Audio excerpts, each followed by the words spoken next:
Filter menu में हमने पहले लास्ट फ़िल्टर और एक्सट्रैक्ट मेन्यू को डिस्कस कर लिया है, क्योंकि ये बहुत ज़्यादा डिटेल वाले ऑप्शंस थे तो इन पर एक ही वीडियो बनाई थी। आज हम डिस्कस करते हैं लिक्विफाई को। यहाँ पर आप क्लिक करें या कीबोर्ड से प्रेस करें Ctrl+Shift+X, तो यहाँ पर आपके पास लिक्विफाई का जो बॉक्स है वो ओपन हो जाएगा। ज़्यादातर ये यूज़ होता है इमेजेस को फ़नी बनाने के लिए।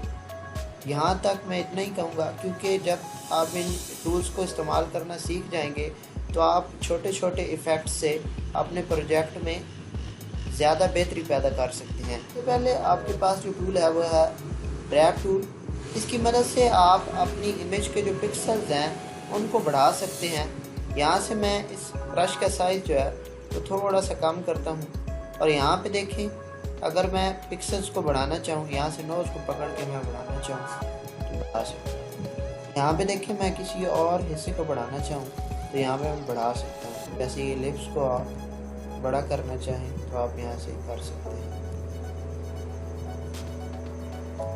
उसके बाद आपके पास एक टूल है टर्बुलेंस टूल। इस टूल की मदद से सेकंड नंबर पर जो टूल है, इस मदद से आप जो आपने हिस्सा पहले इमेज का बढ़ाया था उसको कम ज़्यादा कर सकते हैं। इसका भी बेसिकली वही काम है। देखें, अगर इसको मैं कम करना चाहूँ तो कम कर सकता हूँ। और पहले वाले टूल से आपने इस हिस्से को बढ़ाया था, जैसे नोज़ को हमने बढ़ा दिया था, लेकिन इससे आप कम कर सकते हैं। उसके बाद आपके पास है क्लॉकवाइज टूल। इसकी मदद से आप क्लॉकवाइज पिक्सल्स को रोटेट कर सकते हैं। यहाँ पे अगर मैं आँख पर करूँ क्लिक करके, ये देखें क्लॉकवाइज करेगा। मैं यहाँ पे करूँ दूसरी आँख पे, तो यहाँ पे मैं एंटी क्लॉक ले लेता हूँ, चौथा ऑप्शन, तो यहाँ पे देखें रोटेट हो रही है। बाद हमारे पास है पकड़ टूल। इसकी मदद से आप अपनी इमेज के किसी भी पिक्सल को छोड़, ये नोज़ है तो इसको मैं इधर प्रेस करके रखता हूँ और इधर क्लिक करूँ तो ये देखें नोज़ का जो इफ़ेक्ट है, आपको नोज़ छोटी होती मिलेगी। ठीक है, नोज़ छोटी, तो किसी भी आप अपनी इमेज के हिस्से को इससे छोटा कर सकते हैं। उसके बाद हमारे पास है ब्लॉट टूल। इसकी मदद से आप इमेज के किसी पिक्सल को बढ़ा सकते हैं। जैसे ये नोज़ है तो हमने इसको पहले छोटा किया था पहले वाले टूल से, अगर इसको हम बढ़ाना चाहें तो ये देखें हम यहाँ से इसको बढ़ा देंगे। ठीक है,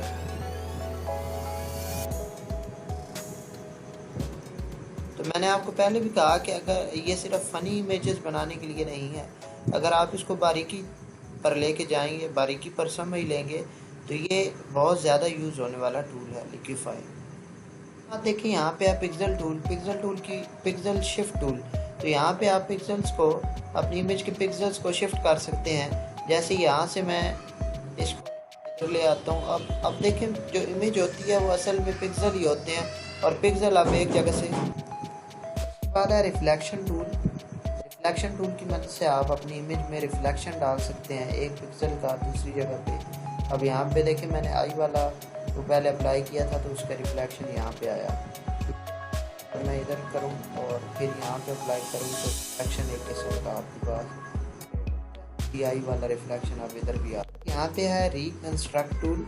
इसकी मदद से आप अपनी इमेज को पहले जैसा कर सकते हैं, जैसे वो पहले इमेज थी, आपकी इमेज पहले जैसी हो जाएगी बिल्कुल। जैसे ये देखिए, मैंने यहाँ पे अप्लाई किया तो आपकी इमेज रिकंस्ट्रक्ट हो गई, दोबारा से पहले जैसी हो गई। Freeze tool. फ्रीज का मतलब है किसी जगह को आप स्टेशनरी कर देते हैं, उसको फ्रीज कर देते हैं कि उस पर कोई फ़िल्टर भी अप्लाई ना इस्तेमाल करते हैं किसी इमेज पर। तो अब मैं यहाँ से कोई भी इफेक्ट अप्लाई करूँ तो वो इस आई पर अप्लाई नहीं होगा, बल्कि बाकी सारे हिस्सों पर अप्लाई होगा, इस पर अप्लाई। उसके बाद है था टूल। ये डी से इसको आप प्रेस करके भी हासिल कर सकते हैं, ये अनफ्रीज करने के लिए इस्तेमाल होता है। उसके बाद है जूम टूल। इससे आप जूम कर सकते हैं अपनी इमेज को, और ये हैंड टूल है, इसकी वजह से आप मूव कर सकते हैं। तो ये था लिक्विफाई। इसके बाद वाली वीडियोस में फ़िल्टर के दूसरे ऑप्शंस को डिस्कस करेंगे। तब तक के लिए मिलते हैं। अल्लाह हाफ़िज़।